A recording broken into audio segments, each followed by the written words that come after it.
Баршаңызға қайырлы күн. Сіздермен бірге Айдана.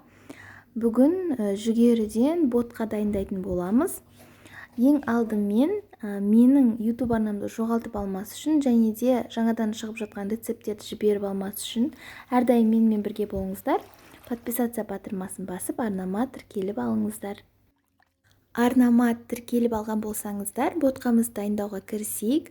Ең алдымен жүгерімізді жақсылап тазалап жуып аламыз.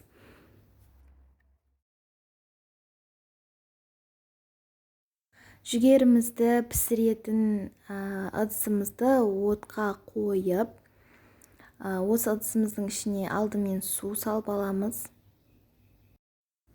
Тұз саламыз, 1 шай қасық және де 2 ас қасық шекер салып алатын боламыз. Енді суымыз кішкене жылығаннан кейін судың астын міндетті түрде отты жай қойыңыздар. Енді осы суымызға жүгерімізді салып аламыз. Жаңағы жуып тазалап қойған жүгеріні салып, енді жаймен қайнататын боламыз. Оттың астын міндетті түрде жай қойыңыздар, өйткені ыдысымызға күйіп жабысып қалуы мүмкін, және де араластырып тұру қажет. Араластырып тұрамыз, суы тартылып, массамыз қоюланғанша күтеміз. Қою болған кезінде жүгеріміз босап, бетінен сүт салатын боламыз.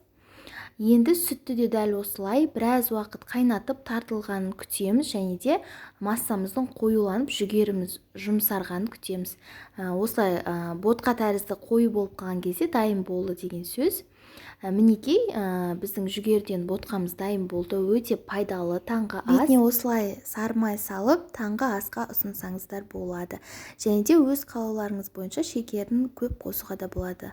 Міндетті түрде осы рецепт бойынша дайындап көріңіздер. Астарыңыз дәмді болсын.